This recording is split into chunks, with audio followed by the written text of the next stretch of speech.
നിങ്ങൾ ഏതെങ്കിലും സിനിമയെന്നോ അല്ലെ നിങ്ങളുടെ ലൈഫിൽ ആരെങ്കിലുമൊക്കെ പറഞ്ഞു കേട്ടിട്ടുണ്ടാവും നമ്മൾ കുറച്ച് ആൽക്കഹോളും അല്ലെങ്കിൽ കുറച്ച് വൈനൊക്കെ കഴിക്കുന്ന ആക്ച്വലി നമ്മുടെ ഹാർട്ടിനും ഹെൽത്തിനൊക്കെ നല്ലതാണ്. കേൾക്കുമ്പോൾ കുഴപ്പമൊന്നുമില്ല അല്ലേ, കുറച്ചല്ലേ കുടിക്കുന്നുള്ളൂ. പക്ഷേ ഇതിൻ്റെ ആക്ച്വൽ റിയാലിറ്റി എന്താണ്? സയന്റിഫിക് സ്റ്റഡീസ് നടത്തിയപ്പോൾ ആക്ച്വലി കുറച്ച് ആൽക്കഹോൾ കഴിക്കുന്ന നല്ലതാണെന്നാണ് പ്രൂവ് ചെയ്യപ്പെട്ടത്.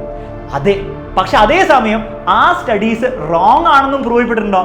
തീർച്ചയായിട്ടും ഉണ്ട്. അപ്പോൾ ഈ ഒരു വീഡിയോയിലൂടെ ആൽക്കഹോൾ അത് ഏത് ക്വാണ്ടിറ്റിയിലാണെങ്കിലും ഹെൽത്തി ആണോ എന്നുള്ളതിന്റെ ഉത്തരം സയന്റിഫിക്കലി കണ്ടുപിടിക്കാൻ പോവുകയാണ്. Let us start this video. ഇപ്പോൾ 1990s കുറേ ലെജിറ്റ് ആയിട്ടുള്ള സയന്റിഫിക് സ്റ്റഡീസ് നടത്തിയപ്പോൾ അവർ കണ്ടുപിടിച്ച ഒരു കാര്യമുണ്ട്.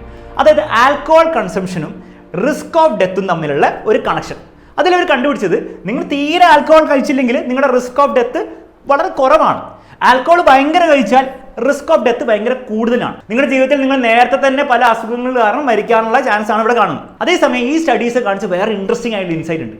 നിങ്ങൾ കുറച്ച് ആൽക്കഹോൾ, ഭയങ്കര അല്ല, വളരെ മൈൽഡ് ആയിട്ട് ഡെയിലി ഒക്കെ കുറച്ച് ആൽക്കഹോൾ ഒക്കെ ആയാലും വൈനൊക്കെ കഴിക്കുകയാണെങ്കിൽ അത് ആക്ച്വലി ബെനിഫിഷ്യൽ ആണ്. ഇൻഫാക്ട് നിങ്ങളുടെ റിസ്ക് ഓഫ് ഡെത്തിനെ വളരെ കുറയ്ക്കും. അതായത് തീരെ ആൽക്കഹോൾ കഴിക്കാത്ത ഒരാളെ വെച്ച് കമ്പയർ ചെയ്യുമ്പോൾ കുറച്ച് ആൽക്കഹോൾ കഴിക്കുന്ന ആൾ കുറച്ചും കൂടി ഹെൽത്തിയർ ആയിരിക്കും. അയാളുടെ റിസ്ക് ഓഫ് ഡെത്ത് അല്ലെങ്കിൽ റിസ്ക് ഓഫ് പല പല ഡിസീസസ് കുറവായിരിക്കും എന്നുള്ള കാര്യം ഇതുപോലത്തെ പല സ്റ്റഡീസ് ആക്ച്വലി കണ്ടുപിടിച്ചിട്ടുണ്ട്. അപ്പോൾ ഈ സയന്റിഫിക് സ്റ്റഡീസിന്റെ അടിസ്ഥാനത്തിലാണ് ഇപ്പോഴും ആൾക്കാർ പറഞ്ഞുകൊണ്ടിരിക്കുന്നത് കുറച്ച് ആൽക്കഹോൾ കഴിക്കുന്ന കുഴപ്പമൊന്നുമില്ല, ഇവൻ കുറച്ച് വൈനൊക്കെ കഴിക്കുന്നത് ഹാർട്ടിനൊക്കെ നല്ലതാണെന്നുള്ള കാര്യം. അപ്പോൾ ഇവിടെ ചോദ്യം വരുന്നത്, ഈ റിസർച്ചുകളിൽ എന്തെങ്കിലും പ്രശ്നമുണ്ടോ? ഒബ്വിയസ്ലി ഈ ഫൈൻഡിങ്ങിൽ തെറ്റൊന്നുമില്ല. ആക്ച്വലി ഈ റിസർച്ച് ചെയ്തപ്പോൾ ആൾക്കാർ ആരും കള്ളത്തരം കാണിച്ചിട്ടൊന്നുമില്ല. കുറച്ച് ആൽക്കഹോൾ കഴിക്കുന്നവരുടെ റിസ്ക് എന്താണ്, തീരെ കഴിക്കാത്ത ആൾക്കാരെക്കാളും കുറവാണെന്ന് തന്നെയാണ് കണ്ടുപിടിച്ചത്.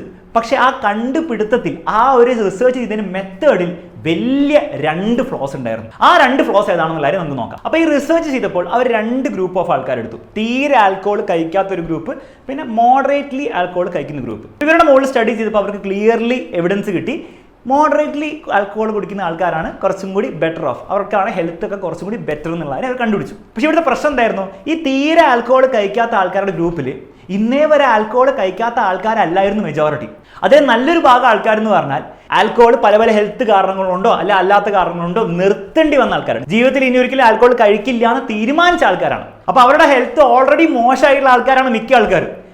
അവരെയാണ് ഈ മോഡറേറ്റ്ലി ആൽക്കഹോൾ കഴിക്കുന്ന ആൾക്കാരായിട്ട് കമ്പയർ ചെയ്യുന്നത്. അപ്പോൾ ഒബ്വിയസ്ലി മോഡറേറ്റ്ലി ആൽക്കഹോൾ കഴിക്കുന്ന ആൾക്കാരിലേക്ക് കുറച്ചുകൂടി ബെറ്റർ ആയിരിക്കാം. കാരണം ഇവർ ഓൾറെഡി അവരുടെ ഹാർട്ടും ലങ്സും ഒക്കെ മോശമായി കഷ്ടമായിട്ടുള്ള ആൾക്കാരാണ് മെജോറിറ്റി ആൾക്കാർ. അപ്പോൾ ഇതാണ് ഈ സ്റ്റഡിയിലെ ഫസ്റ്റ് ഫ്ലോ, ഏറ്റവും ഇമ്പോർട്ടൻ്റ് ആയിട്ടുള്ള ഫ്ലോ ഇതാണ്. രണ്ടാമത്തെ ഫ്ലോ എന്ന് വെച്ച് കഴിഞ്ഞാൽ പിന്നീട് ഒബ്സർവ് ചെയ്ത് നോക്കിയപ്പോൾ ഈ മോഡറേറ്റ്ലി ആൽക്കഹോൾ കഴിക്കുന്ന ആൾക്കാർ അതിനെ കോമ്പൻസേറ്റ് ചെയ്യാൻ വേണ്ടിയിട്ട് അല്ലാത്ത കാര്യങ്ങൾ അവർ കുറച്ചും കൂടി ഹെൽത്തിയർ ആയിട്ടുള്ള ബിഹേവിയർ കാണിക്കും, എക്സസൈസ് ചെയ്യും. മാത്രമല്ല ഇങ്ങനത്തെ ആൾക്കാരെന്ന് പറഞ്ഞാൽ സോഷ്യോ എക്കണോമിക് സ്റ്റേറ്റസിൽ കുറച്ച് മുകളിൽ വരുന്ന ആൾക്കാരായിരിക്കും. കുറച്ചുകൂടി പൈസയുള്ള, ഹെൽത്തിൻ്റെയും ഡയറ്റിൻ്റെ എക്സസൈസിൻ്റെ കാര്യത്തിലൊക്കെ കുറച്ചുകൂടി എഡ്യൂക്കേഷനൊക്കെ ഉള്ള, അതിനെ മാനേജ് ചെയ്യാനുള്ള പൈസയൊക്കെ ഉള്ള ആൾക്കാരായിരുന്നു ആ ഒരു രണ്ടാമത്തെ കാറ്റഗറിയിൽ പെട്ടത്. അപ്പോൾ അവരായിട്ട് ഈ ആൾക്കാരെ കമ്പയർ ചെയ്യുന്ന സമയത്ത് ഒബ്വിയസ്ലി ഇവർ കുറച്ചുകൂടി ബെറ്റർ ആയിട്ട് നമുക്ക് കാണാൻ സാധിച്ചു. അതാണ് ഈ എല്ലാ റിസർച്ചിലും പറ്റിയ വലിയ 2 ഫ്ലോസ്. അപ്പോൾ 1990s ഈ റിസർച്ചുകളൊക്കെ ഫ്ലോഡ് ആണെന്നുള്ള കാര്യം നമുക്ക് മനസ്സിലായി സ്ഥിതിക്ക് അതിനുശേഷം വന്ന പ്രോപ്പറായിട്ട് ചെയ്ത റിസർച്ചുകൾ എന്താണ് കണ്ടുപിടിച്ചത്? അപ്പോൾ 2018 ലാൻസെറ്റിൽ വന്ന വളരെ ഇമ്പോർട്ടൻ്റ് ആയൊരു സ്റ്റഡി ഉണ്ടായിരുന്നു. അത് ക്ലിയർലി കാണിച്ചത് നമ്മൾ വിചാരിച്ച പോലെ എല്ലാ കാര്യങ്ങളും, അതായത് കുറച്ച് ആൽക്കഹോൾ കഴിക്കുന്നതുകൊണ്ട് കുറച്ച് ബെനിഫിറ്റ് ഉണ്ടാവുന്നുണ്ടോ? ഒരിക്കലും ഇല്ല. ആക്ച്വൽ ഗ്രാഫ് ആ സ്റ്റഡി കാണിച്ചത് ഇങ്ങനെയാണ്. അതായത് നിങ്ങൾ എത്ര ആൽക്കഹോൾ കൂട്ടുന്നോ അത്രത്തോളം നിങ്ങളുടെ റിസ്ക് ഓഫ് ഡെത്തും റിസ്ക് ഓഫ് പല പല ഡിസീസും കൂടുകയുള്ളൂ. അതല്ലാതെ കുറച്ച് ഡെയിലി കഴിച്ചതുകൊണ്ട് നിങ്ങളുടെ റിസ്ക് കുറയാനൊന്നും പോകുന്നില്ല. ഇൻഫാക്ട് എത്ര നിങ്ങൾ കൂട്ടിയാലും, ചെറുതായിട്ട് നിങ്ങൾ കൂട്ടിയാൽ പോലും നിങ്ങളുടെ റിസ്ക് കൂടിക്കൊണ്ടേ ഇരിക്കുന്നുള്ളൂ എന്നുള്ള കാര്യം. അപ്പോൾ ഈ ഒരു സ്റ്റഡി ക്ലിയർലി പറയുന്നത് നിങ്ങൾക്കൊരു safe level of alcohol consumption ഇല്ല. എത്ര കൺസ്യൂം ചെയ്താലും അത് നിങ്ങളുടെ റിസ്ക് കൂട്ടുകയുള്ളൂ. ഈ സ്റ്റഡി മാത്രമല്ല, അതിനുശേഷം വന്ന എല്ലാ ഇമ്പോർട്ടൻ്റ് ആയിട്ടുള്ള ക്രെഡിബിൾ ആയിട്ടുള്ള സ്റ്റഡീസും ഈ സെയിം കൺക്ലൂഷനിലാണ് എത്തിയത്. ഇനി ചില സ്റ്റഡീസ് പറയുന്നുണ്ട് ചെറിയ ഹാർട്ട് ബെനിഫിറ്റ്സ് ഒക്കെ കിട്ടുന്നുള്ള കാര്യം. പക്ഷെ ആ ഹാർട്ട് ബെനിഫിറ്റ്സ് ആൽക്കഹോൾ കൊണ്ടുവരുമ്പോഴും ബാക്കിയുള്ള അസുഖങ്ങൾ, for example cancer and other ഡിസീസസിൻ്റെ ഒക്കെ റിസ്ക് അതിനെ ഔട്ട്വേ ചെയ്യും. അതായത് ചിലപ്പോൾ കുറച്ച് ഹാർട്ട് ബെനിഫിറ്റ് ഒക്കെ കിട്ടുമായിരിക്കും, പക്ഷേ ആ സമയത്ത് നമ്മൾ എടുക്കുന്ന റിസ്ക് അതിനേക്കാൾ വലിയ അസുഖങ്ങൾ വലിയ രീതിയിലേക്ക് വരാനുള്ള ചാൻസ് ഭയങ്കര കൂടുതലാണ്. സോ അതുകൊണ്ട് തന്നെ എന്ത് ബെനിഫിറ്റ് ഉണ്ടെങ്കിലും അതിനേക്കാളും വലിയ റിസ്ക് ആയിരിക്കും നിങ്ങൾ ഓരോ ഡ്രോപ്പ് ഓഫ് ആൽക്കഹോൾ കഴിക്കുമ്പോഴും നിങ്ങൾ എടുക്കുന്നത്. ഈ പേപ്പറിന്റെ ലിങ്ക് ഞാൻ ഡിസ്ക്രിപ്ഷനിൽ കൊടുത്തിട്ടുണ്ട്. നിങ്ങൾക്ക് പോയി ചെക്കൗട്ട് ചെയ്യാവുന്നതാണ്. ഡൗൺലോഡ് ചെയ്തിട്ട് കംപ്ലീറ്റ്ലി നിങ്ങൾക്ക് വേണം വായിക്കാവുന്നതാണ്, കൺവിൻസ്ഡ് ആവാൻ വേണ്ടിയിട്ട്. ഈ ഒരു സ്റ്റഡി വീണ്ടും കുറച്ച് ഇൻസൈറ്റ്സ് വന്നു. അതായത് ഏറ്റവും ഏജ് കുറവുള്ള, അതായത് 15 മുതൽ ഒരു 20-30 വരെ ഏജ് ഉള്ള ആൾക്കാർക്കാണ് ഏറ്റവും കൂടുതൽ റിസ്ക് ഉള്ളത്. ഓബ്വിയസ്ലി അത് കഴിയുമ്പോൾ റിസ്ക് കുറയും. അതിന്റെ കാരണം എന്ന് വെച്ച് കഴിഞ്ഞാൽ അവർക്ക് ഓൾറെഡി ചിലപ്പോൾ എന്തായിരിക്കും വേറെ പല കാരണങ്ങളുണ്ട്, അസുഖങ്ങൾ വരുന്നതുകൊണ്ട് ഈ ആൽക്കഹോൾ മാത്രമായിരിക്കില്ല ഡ്രൈവർ.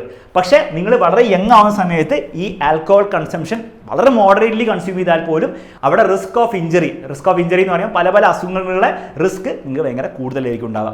ആൽക്കഹോൾ കൺസംഷൻ കൊണ്ട് വരാൻ ഏറ്റവും കൂടുതൽ ചാൻസ് ഉള്ള 2 ഡിസീസസ് ആണ്. ഒന്ന് ക്യാൻസർ, അതിൽ ബ്രസ്റ്റ് ക്യാൻസറും മൗത്ത് ക്യാൻസറും ത്രോട്ട് ക്യാൻസറും ഒക്കെ ഇൻക്ലൂഡഡ് ആണ്.